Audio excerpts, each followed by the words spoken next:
Saudi আরবে মদিনার প্রবাসীদের জন্য বিশাল এক সুখবর দিয়েছেন জেদ্দা কনসুলের জেদ্দা। তাদের একটি বিশেষ টিম এই জুলাই মাসে আপনার এলাকায় আসছে। যারা মদিনার প্রবাসী আছেন আপনারা অ্যালার্ট হন। আপনারা যদি এরকম কোনো কাজ করাতে চান তাহলে আপনারা এই বিশেষ টিম থেকে এই মাসে এই কাজগুলি করিয়ে নিতে পারবেন। বিশেষ করে যাদের একামা এক্সপায়ার, আপনারা স্পেশাল এক্সিটের জন্য আবেদন করতে চান, আপনারা চাইলে তাদের এই টিমটিকে স্পেশাল এক্সিটের জন্য আবেদন করতে পারবেন। এবং যদি আপনারা একটি প্রবাসী কল্যাণ কার্ড করতে চান, আপনারা চাইলে এই বিশেষ টিম থেকে আপনারা একটি প্রবাসী কল্যাণ কার্ডও করতে পারবেন। যদি আপনার পাসপোর্টের মেয়াদ প্রায় শেষের দিকে হয়ে থাকে, আপনারা চাইলে তাদের এই টিমের মাধ্যমে আপনার পাসপোর্টটিও পুনরায় রিনিউ করাতে পারবেন। অথবা যারা আগে তাদের মাধ্যমে পাসপোর্ট জমা দিয়েছেন, আপনারা চাইলে তাদের কাছ থেকে আপনার পাসপোর্টটি গ্রহণ করতে পারবেন।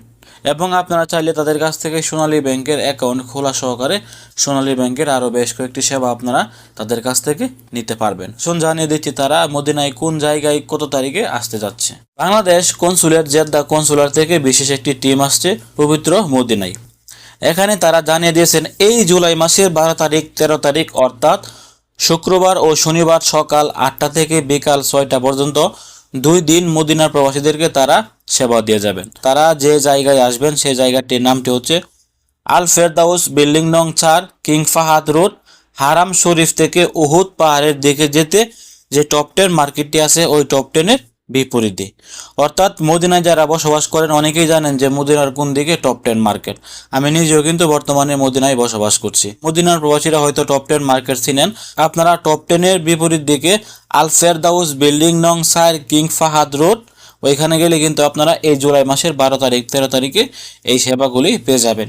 এখানে কিন্তু দূতাবাসের এই বিশেষ টিমটি আসবে জুলাই মাসের 12 তারিখ ও 13 তারিখ শুক্রবার শনিবার সকাল 8টা থেকে বিকাল 6টা পর্যন্ত 2 দিন তারা আপনাদেরকে এই বিশেষ সেবাগুলি দিয়ে যাবেন টপ 10-এর বিপরীত পাশে। ভালো থাকুন, সুস্থ থাকুন। আপনি মদিনার প্রবাসী না হলেও ভিডিওটি শেয়ার করে সবাইকে জানিয়ে দেওয়ার চেষ্টা